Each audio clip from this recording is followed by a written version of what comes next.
Les dirigeants du Japon et de la République de Corée ont salué l'accord sur les femmes de réconfort. Le Premier ministre japonais Shinzo Abe a déclaré espérer que cela soit l'occasion pour les deux pays d'entrer dans une nouvelle ère. La présidente sud-coréenne Park Geun-hye a souligné que l'important Les ministres des Affaires étrangères du Japon et de la République de Corée ont annoncé la signature de cet accord qui met fin à un différend historique. Le ministre japonais a déclaré que son gouvernement ressentait une profonde responsabilité pour les agissements du Japon pendant la guerre. Au titre de Premier ministre du Japon, le Premier ministre Abe exprime à nouveau ses plus sincères excuses et remords à toutes les femmes qui ont subi ces expériences incommensurables et douloureuses et souffert de blessures physiques et psychologiques incurables en tant que femmes de réconfort. Le ministre sud-coréen a détaillé les conditions à remplir pour aller de l'avant. La République de Corée confirme, aux côtés du Japon, que la question est résolue de manière finale et irréversible avec cette annonce, à condition que le gouvernement japonais prenne comme il se doit les mesures.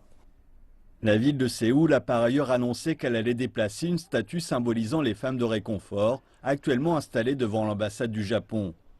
Les historiens estiment que des centaines de milliers de femmes ont été réduites en esclavage sexuel par l'armée japonaise pendant la Seconde Guerre mondiale, pour la plupart dans la partie continentale de Chine et dans la péninsule coréenne. Seules 46 femmes identifiées comme étant des victimes sont encore vivantes en République de Corée.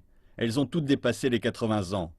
L'accord est un tournant pour les relations entre Séoul et Tokyo, entravées par ce contentieux depuis des décennies. Si le Premier ministre japonais a salué l'accord, la présidente sud-coréenne s'est montrée plus réservée. En allant de l'avant, le Japon et la République de Corée vont entrer dans une nouvelle ère. J'espère que cela sera l'occasion pour les deux pays, le Japon et la République de Corée, d'unir leurs forces et d'ouvrir la voie vers une nouvelle ère. Afin de restaurer la dignité et la réputation entachée des femmes de réconfort, ainsi que de soigner les blessures de leur corps à travers l'accord, je pense qu'il est de première importance que le gouvernement japonais prenne rapidement et sincèrement les mesures décidées dans le cadre de l'accord. Lors d'une conversation téléphonique avec Shinzo Abe, la présidente Park a déclaré espérer que l'accord amène à une plus étroite coopération avec le Japon, afin d'ouvrir une nouvelle relation bilatérale et de bâtir la confiance.